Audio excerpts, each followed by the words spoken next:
Hot అంశాలపై debate news బెంచ్కి స్వాగతం. వాస్తవానికి అయోధ్య రామాలయ నిర్మాణం అన్నటువంటి దానికి అప్పుడెవడో బాబర్ అనేవాడు ఈ దేశం మీదకి దండయాత్ర చేశాడు, రామాలయాన్ని కూల్చాడు, ఆ పైన అక్కడ రామాలయ మసీదు కట్టాడు, దాంట్లో మళ్ళీ విగ్రహాలకు పూజలు, ఇదంతా తెలుసు మనకి. అయితే ఆ తర్వాత పోరాడి 500 సంవత్సరాల తర్వాత మళ్ళీ రామాలయ నిర్మాణం జరిగింది. కానీ విచిత్రం ఏంటంటే మన తెలుగు రాష్ట్రాల్లో, మన ఆంధ్రప్రదేశ్లో ఆకివీడులోని రామాలయం ఆల్రెడీ దశాబ్దాలుగా పూజలు అందుకున్న రాముల వారి గుడిలో ఆ రాముల వారి గుడిని శిథిలం చేసేటటువంటి కుట్ర చేశారు.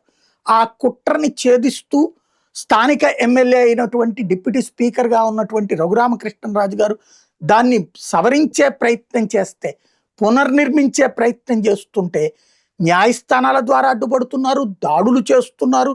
ఇప్పుడు చివరికి కోర్టు ఆదేశాలతో అక్కడ నిర్మాణం చేయడానికి రెడీ అయితే, భూమి పూజ చేయడానికి రెడీ అయితే అడ్డుకోవడానికి సిద్ధపడుతున్నటువంటి పరిస్థితి ఉంది. ఎందుకు ఇలా జరుగుతోంది? ఆంధ్రప్రదేశ్ లాంటి అసలు మత ఉద్రిక్తతలు ఉండవు అన్నటువంటి ప్రాంతంలో కూడా ఈ తరహా పరిస్థితులు సృష్టిస్తున్న వాళ్ళ వెనకాల ఉద్దేశం ఏంటి? ఇది కొత్తగా తయారవుతున్నటువంటి ఆర్గనైజ్డ్ బ్యాచినా? రాబోయేటువంటి రోజుల్లో ఈ పరిణామాలు ఏ వైపుకి దారితీస్తాయి? మాట్లాడేందుకు ప్రస్తుతం మనతో పాటు ఉన్నారు ఉండి శాసనసభ్యులు, డిప్యూటీ స్పీకర్ రఘురామకృష్ణరాజు గారు. నమస్తే అండి. నమస్తే సాయి గారు. రఘురామకృష్ణరాజు గారు, నా మాట వినబడుతోందండి? వినపడుతుందండి. రైట్. అసలు ఈ గొడవ తీసుకొచ్చినటువంటి వాళ్ళ ఉద్దేశం ఏమనుకుంటున్నారు?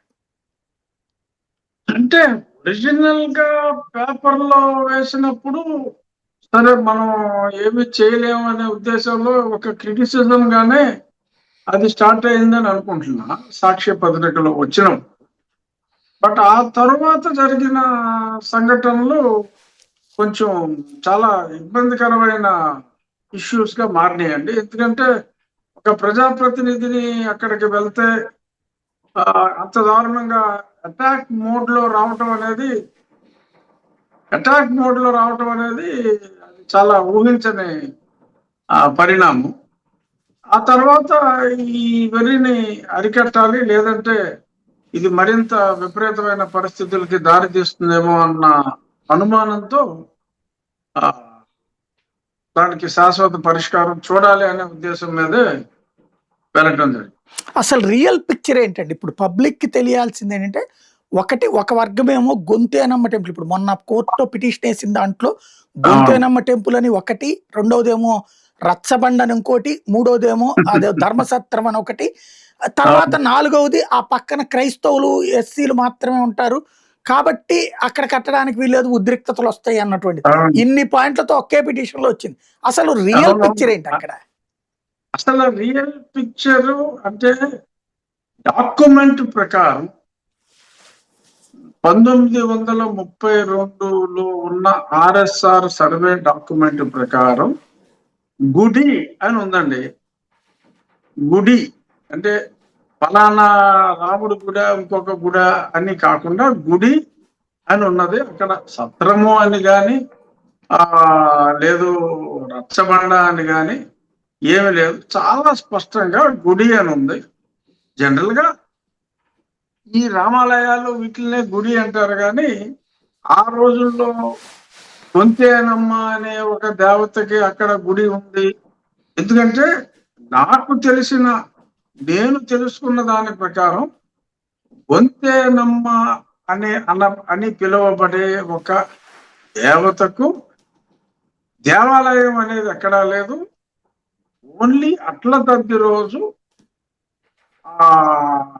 దళితులు, ఎస్పెషల్లీ మాలా కమ్యూనిటీకి చెందిన దళితులు, వారు ఎక్కువగా పొలం పనుల్లో ఉండేవారు కాబట్టి వారు పనిచేసే పొలంలోని మట్టితో ఒక నంది విగ్రహం తయారు చేసి దాన్ని ఊరేగించి ఆ దగ్గరలో ఉన్న రామాలయంలో ఆ రాత్రి ఉంచి మరుసటి రోజు దాన్ని అట్ల తద్ది వెళ్ళిన మరుసటి రోజు నిమజ్జనం చేయటం ఆనవాయితీ అనేది majority of the even people who got converted, అంటే ఆల్మోస్ట్ 95% కన్వర్ట్ అయిపోయారు. ఆ కన్వర్ట్ అయిపోయిన వాళ్ళు నాకు చెప్పింది ఈ రకంగా, గొంతేనమ్మకు ఒక గుడి అనేది పర్మనెంట్ గా ఒక దేవత విగ్రహం మన పెద్దింట్ల అమ్మగారు లాగా లేదంటే గంగానమ్మ, మామూలు అమ్మగారు పోలేరమ్మ, లాగా పెద్దింటమ్మ ఇట్లా ఉండదు. ఇలా ఉండే సిస్టమ్ లేదు. రైట్. కాబట్టి వంతేనమ్మ దేవత అంటం అనేది it's an absolute trash, absolute trash. So తర్వాత సబ్సిక్వెంట్ పహానీలు అన్నిటిలో అది రామాలయం అనే స్పష్టంగా మెన్షన్ చేసి ఉంది. ఏది మన రెవెన్యూ డాక్యుమెంట్స్ లో ఎలక్ట్రిసిటీ కనెక్షన్ సమ్వేర్ ఇన్ 91 లో ఎప్పుడో దానికి ఎలక్ట్రిసిటీ కనెక్షన్ వచ్చినట్టుగా ఉంది. అప్పటి నుంచి కూడా బిల్స్ అన్ని కూడా రామాలయం పేరు మీదే ఉన్నాయి. ఒకవేళ ఇక్ష్వాకుల కాలంలో లేదంటే పరీక్షిత్ మహారాజు కాలంలో అక్కడ ఏదన్నా గొంతేనమ్మ గుడి ఉందేమో తెలియదు. బ్రిటిష్ ప్రభుత్వం వచ్చిన తర్వాత భారతదేశంలో అట్లీస్ట్ 1932 నుంచి అంటే 95 సంవత్సరాల కాలంగా అక్కడైతే రామాలయమే ఉందనేది స్పష్టం. అందులో ఎటువంటి సందేహం లేదు. రైట్. అంటే ఇదంతా కవర్లు. ఇప్పుడు అక్కడ వ్యక్తులు అక్కడ గొంతేనమ్మ గుడే మేమంతా అక్కడ దౌర్జన్యం చేస్తున్నారు అనేది నిజం. ఎందుకంటే నన్నే అక్కడ మా మనుషుల్ని కొట్టారు, ముందు అక్కడ క్లీన్ చేయడానికి వీల్లేదన్నారు. నేను వెళ్తే కూడా అటాక్ కి ప్లాన్ చేశారన్నది నిజం. అదొక డంపింగ్ యార్డ్ గా మారిపోయింది. మరి నిజంగా గొంతేనమ్మ గుడి అయితే మరి అది వాళ్ళ దేవతే అయితే ఇప్పుడు గొంతేనమ్మ గుడిని అన్యాయం చేసేసారని చెప్పి తెలక పల్లులు, ఆ పల్లులు, ఈ పల్లులు రకరకాల పలుకులు పలుకుతున్నారు. మరి అప్పుడేమైంది? సరే, ఇంకో క్వశ్చన్ రావచ్చు. మరి రామ భక్తులు ఏం చేశారంటే రామ భక్తులు వస్తే కొడుతున్నారు. అక్కడ రామ భక్తుల్ని కొడుతున్నారు. సో కొడితే పాపం వాళ్ళు ఏం చేయలేకపోయారు. అక్కడ ఇప్పుడు ఆ గుడికి లెఫ్ట్ సైడ్ దళితులు ఉన్నారండి, ఇప్పుడు కన్వర్ట్ అయిపోయారు, క్రీస్తులుగా మారిపోయారు. ఆ రైట్ సైడ్ అంతా ఎక్కువ వైశ్యాస్ ఉన్నారు, వారందరూ రామ భక్తులు. సో ఒక పక్క ఉన్న వాళ్ళు వాళ్ళ దౌర్జన్యం, వాళ్ళ అట్రాసిటీస్, ఆ వైశ్యులందరినీ బెదిరిస్తున్నారు. మీ మీద అట్రాసిటీ కేసు పెడతాం అనేటప్పటికి వాళ్ళు భయపడిపోయారు. నేను పంపిస్తే కొట్టడానికి వచ్చారు వాళ్ళు. సో కాబట్టి అక్కడ అది సత్రమో కాదు, అది రచ్చబండ కాదు, గొంతేనమ్మ గుడి కాదు, అది కేవలం రామాలయం మాత్రమే. ఇది నిజం. సో కాబట్టి దాన్ని శిథిలావస్థలో ఉంది కాబట్టి పునర్నిర్మాణానికి మేము పూనుకున్నాం. రేపు ఉదయం శంకుస్థాపన చేయబోతున్నాం. ఆల్రెడీ స్టోన్స్ అరైవల్ కూడా సైట్కి రావడం కూడా, ఇదంతా కూడా మేము కేవలం గ్రానైట్, బ్లాక్ గ్రానైట్ స్టోన్ తోటే పూర్తి రాతి కట్టడం. పురాతన దేవాలయాలు, స్థలం చిన్నదైనప్పటికీ కూడా పురాతన రాతి దేవాలయాలు ఎలా ఉండేవో అటువంటి రాతి దేవాలయమే నిర్మించే విధంగా మేము ముందుకెళ్తున్నాం. సాయి గారు, గత కొన్ని రోజులుగా అంటే మొదట్లోనేమో ఈ గొంతేనమ్మ టెంపుల్ రామాలయము కాదు ఇలాంటి ప్రచారం చేసి రచ్చబండ ఇవన్నీ చేసి, ఇప్పుడు కొత్తగా మీరు సీరియస్గా తీసుకున్నాక ఒక కొత్త ట్రోల్ బిగిన్ చేశారనమాట.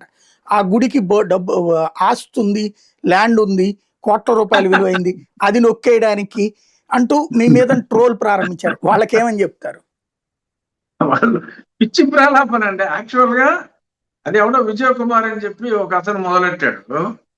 ఈ గుడికి సంబంధం లేదు, ప్రభుత్వ స్థలంగా దీనికి ఒక 300 మీటర్లు 400 మీటర్ల దూరంలో ఉన్నాం. ఎప్పుడో 1 year బ్యాక్ అసలు నాకు ఈ గుడి ఉన్నది అని తెలియక ముందు, ఈ గుడి ఎప్పుడు నాకు 45 రోజుల క్రితం ఈ సాక్షిని బట్టి తెలిసింది నాకు. ఎప్పుడో ఒక 1 year బ్యాక్ ఒక 2 ఎకరాల స్థలం ఎవరో క్రిస్టియన్లు మాకేదో క్వీన్ ఎలిజబెత్ రానిచ్చింది, లేదంటే ఏదో ప్రిన్స్ చార్లెస్ తాత ఇచ్చాడు అని ఏదో బోగస్ గా మాట్లాడుకుంటూ ఉంటే, అది గవర్నమెంట్ రికార్డులన్నీ వెరిఫై చేసి అది ఎప్పుడో ప్రభుత్వం పొజిషన్ తీసుకుంది. అది we are proposing to build a municipal office there. అది ఇప్పుడు ఇష్యూ కాదు. అది ఎప్పుడో సంవత్సరం క్రితమే మేము పొజిషన్ లోకి తీసుకున్నాం. తర్వాత మళ్ళీ వాళ్ళు కోర్టుకు వెళ్ళారు. కోర్టుకు వెళ్తే అది ఆ కన్సర్న్ రెవెన్యూ వాళ్ళని రిపోర్ట్ ఇమ్మన్నారు. ఆర్డీఓ అది ప్రభుత్వ స్థలం అని రిపోర్ట్ ఇచ్చాడు.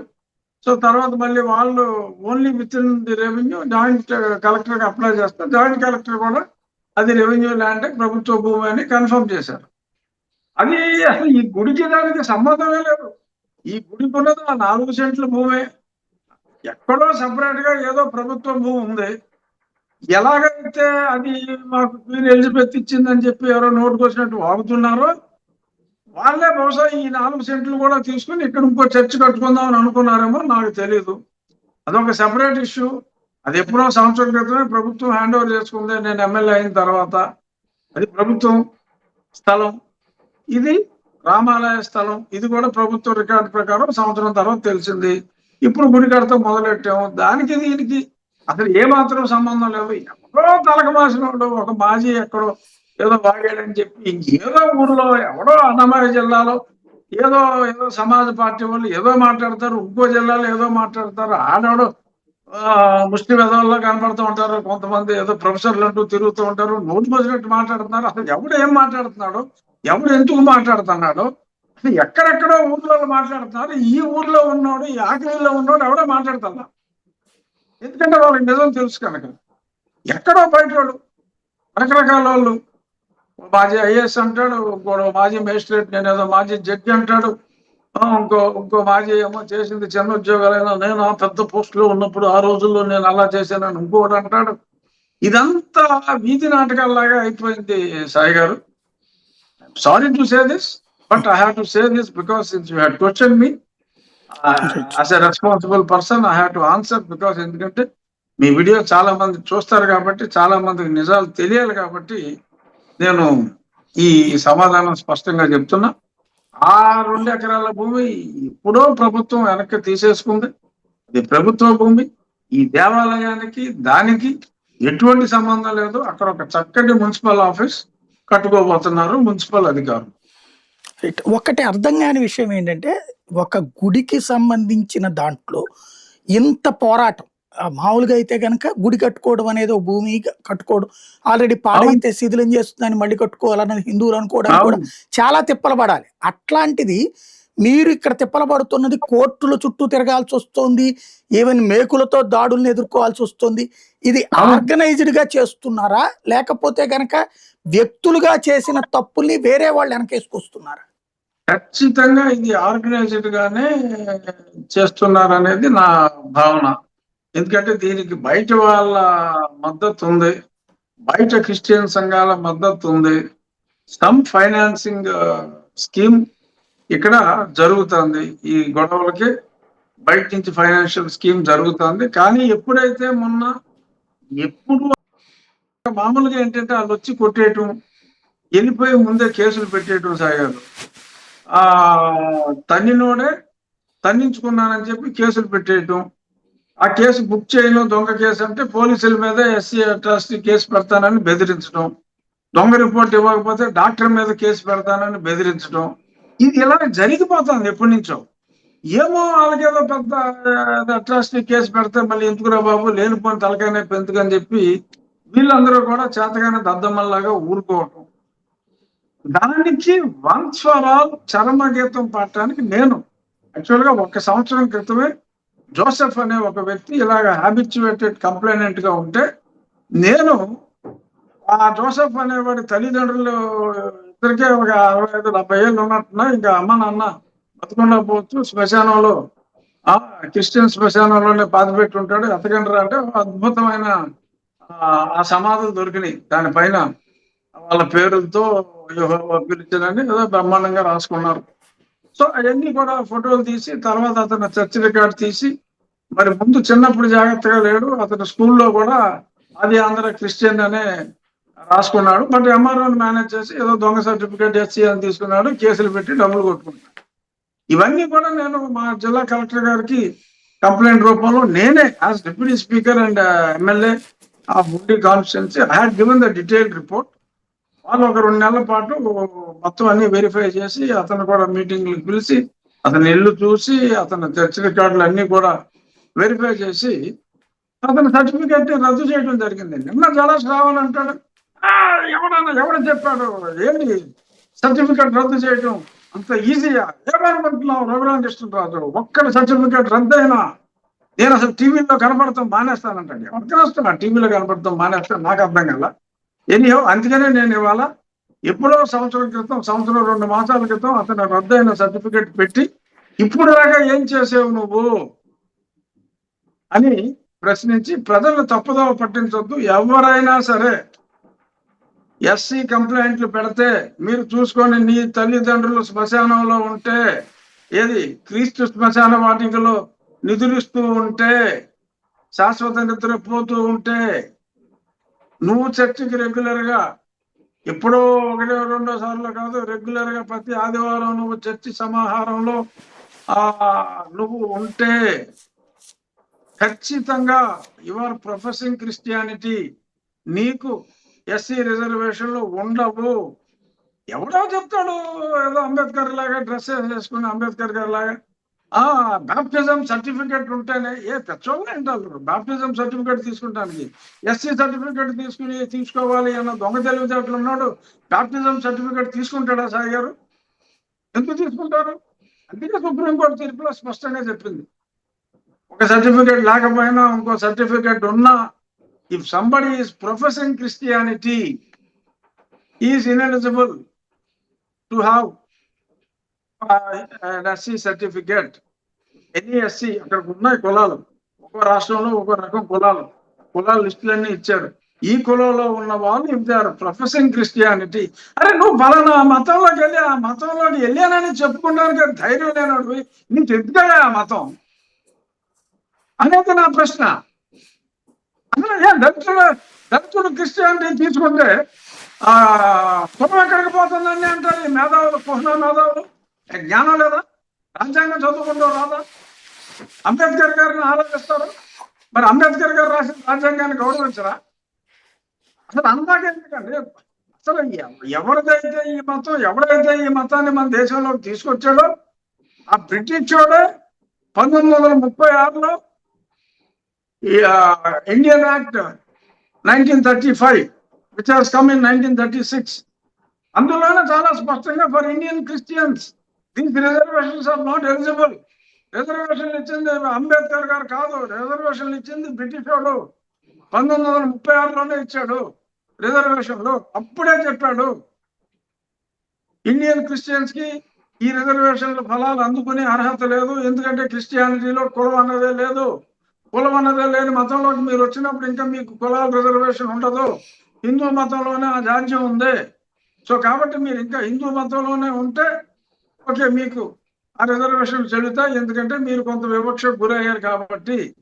ఒకసారి మీరు హిందువులోకి వస్తే ఇంకా మీకు వివక్ష ఉండదు అని చెప్పారు. ఆ రోజుల్లో అదిగా పట్టించుకోలేదు. మారిపోయిన వాళ్ళు కూడా బీసీసీ అనే రాసుకునేవారు.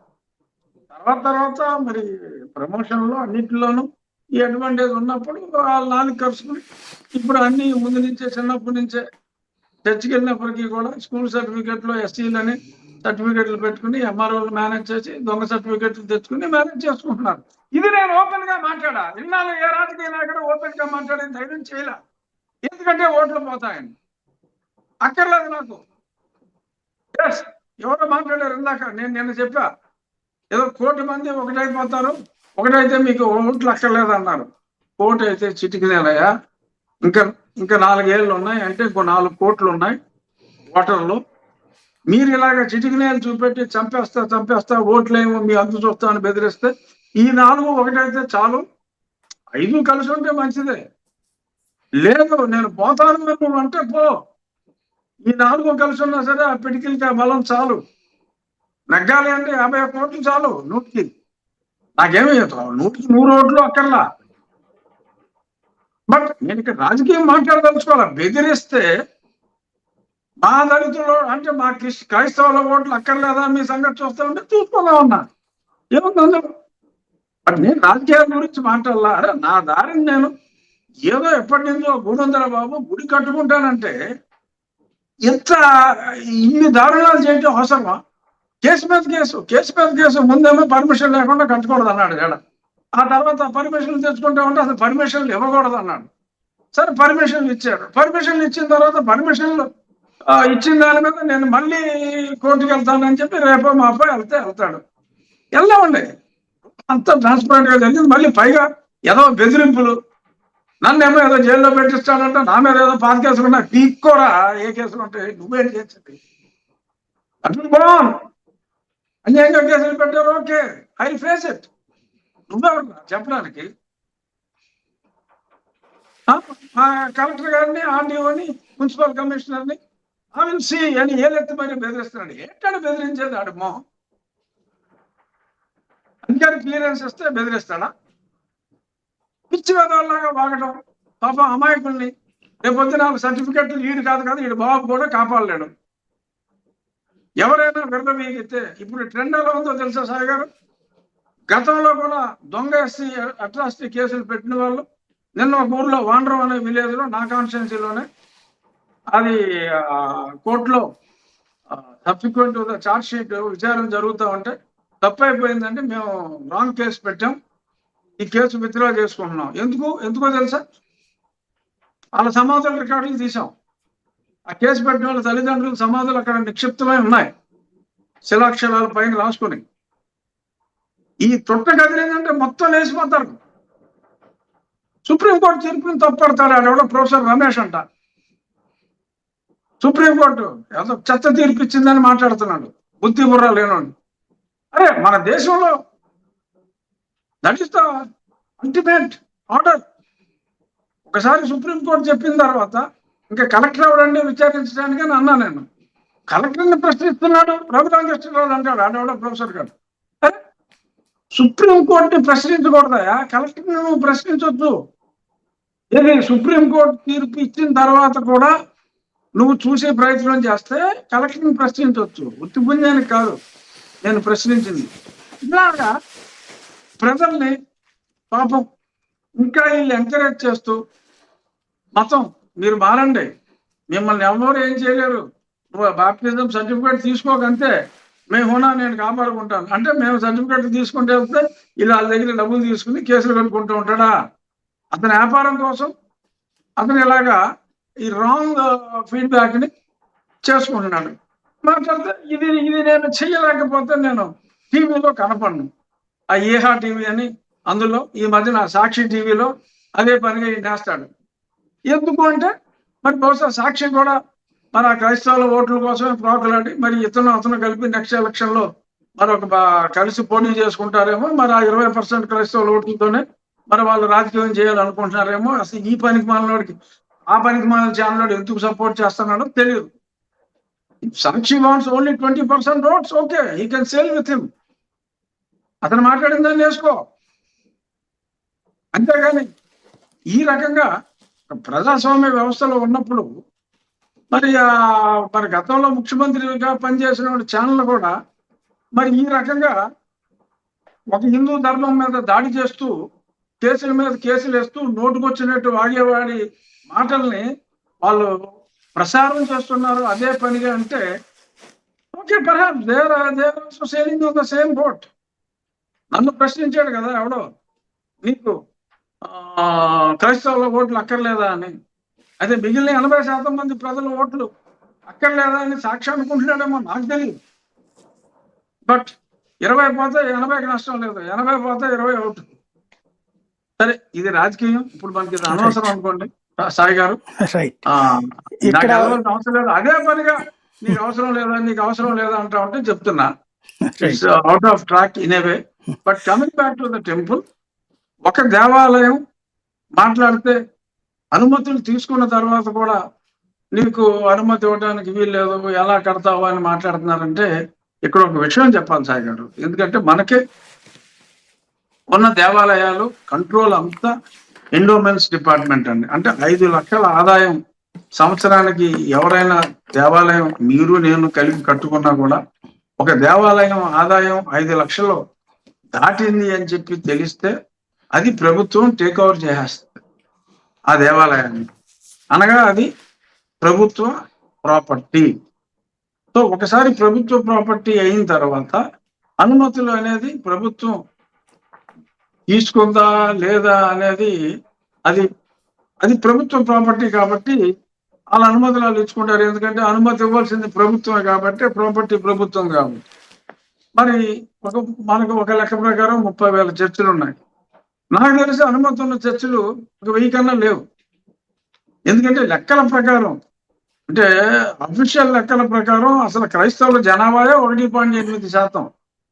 నిజం లెక్కల ప్రకారం 22% దాటింది, అది వేరే విషయం. బట్ అఫీషియల్ గా సెన్సస్ ప్రకారం 1.5% ఉంటే, మరి చర్చిలు అయితే 30,000 పైన ఉన్నాయి. అనుమతి ఉన్నాయి నాకు తెలిసి 1000 కన్నా ఉండవు.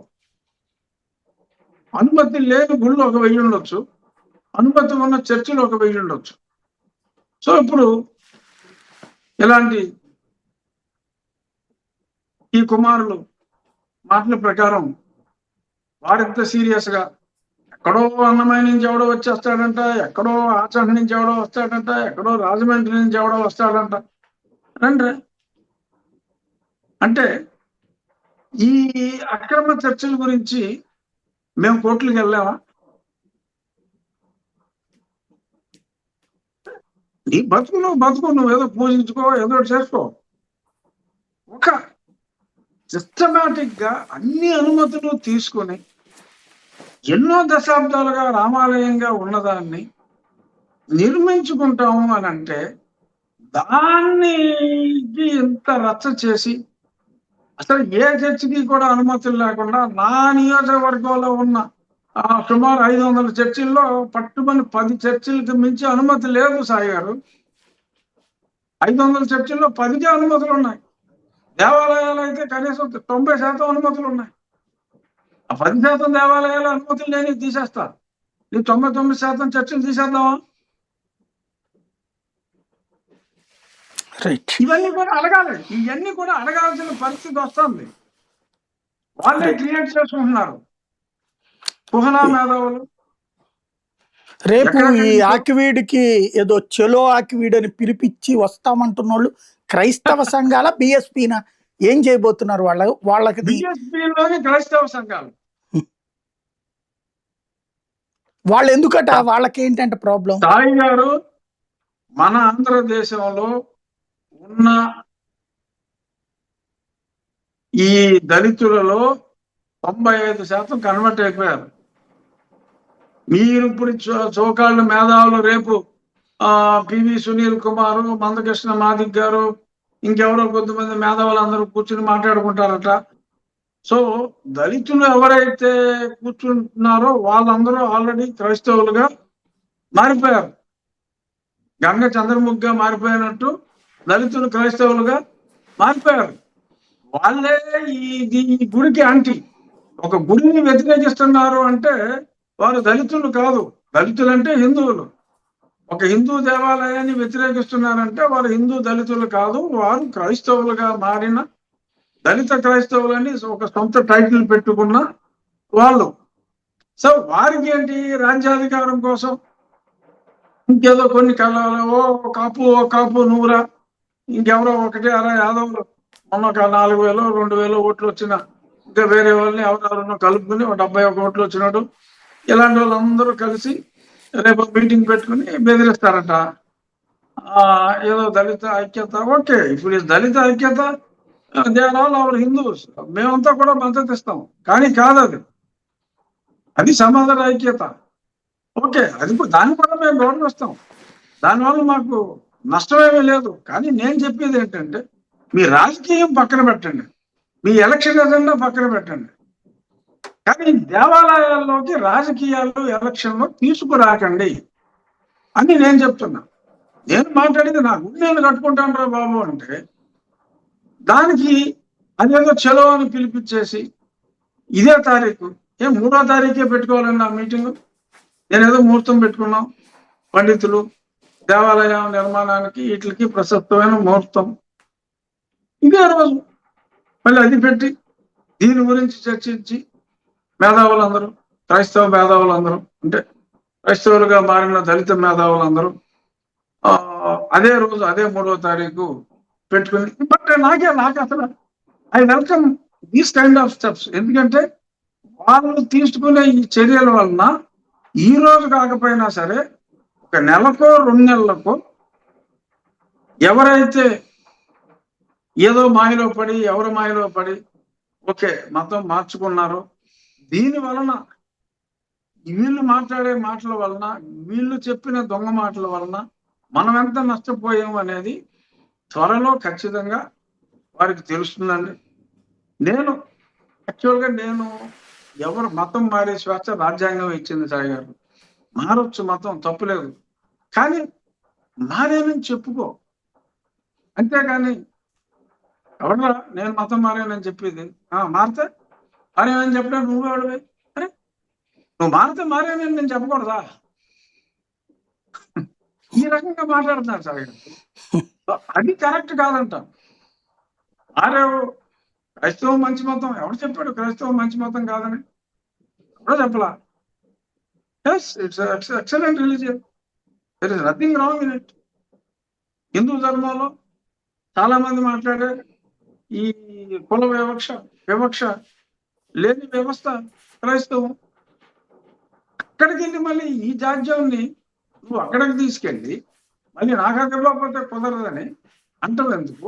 అలా అంటానికి లేదు అని చెప్పి రాజ్యాంగం చెప్పినప్పుడు రాజ్యాంగాన్ని గౌరవించు అని నేను మాట్లాడితే నన్నేదో పెద్ద విలన్లాగా నేను మాట్లాడిన ఈ ఒక్క మాట వల్ల రాజ్యాంగబద్ధ పదవిలో ఉండి రాజ్యాంగాన్ని గౌరవించాలి అని రాజ్యాంగంలో ఉన్న ఈ ఒక్క మాట నేను అన్నందువల్ల కూటమికి లోట్లేరట అని బెదిరిస్తున్నారు. ఉండవేంటి? నేను నా ఊళ్ళో నా నియోజకవర్గంలో సాక్షోర రాతలు చూసి నేను స్పందించి ఒక గుడి కడతానంటే ఆ గుడిని అడ్డగించేవాడు చూసే కారుపోతలన్నీ మళ్ళీ అదే సాక్షోడు అదే ఛానల్లో వేసి పబ్లిసిటీ చేస్తా ఉంటే ఛీ అనిపిస్తుంది సాయి గారు. Right. Thank you very much అండి.